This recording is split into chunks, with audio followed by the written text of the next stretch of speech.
आपल्या संघटनेमार्फत आपल्या सातारा जिल्ह्यातल्या महिलांना खूप मोठा प्रतिसाद मिळावा हीच आपली विनंती आहे.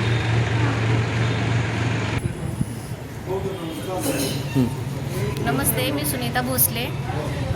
आत्ता युवराज संघटनेच्या तर्फे आम्ही कलेक्टर सरांना निवेदन दिलेलं आहे की सिबिल बायकांचं खराब झालेलं आहे.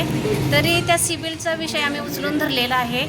जे कोविडमध्ये सिबिल कर्ज वाटप झालं त्यावेळेला RBIच्या तर्फे सांगण्यात आलं होतं की कलेक्शन करू नका, घेऊ नका पैसे. त्याच्यानंतर ही बायकांनी पैसे भरलेले आहेत तरी ते सिबिलला दिसते आणि ते कायम तसंच दिसत राहणार. सिबिल कधीही कवर होणार नाही असं सांगण्यात येतं. तर आम्ही निवेदन केलेलं आहे सरांना की बाबा हे जे काय सिबिल आहे हे आम्हाला व्यवस्थित करून पाहिजे. त्याच्याशिवाय आमच्या महिलांना कुठंही कर्ज मिळणार नाही, कुठलंही त्यांचं काम होणार नाही.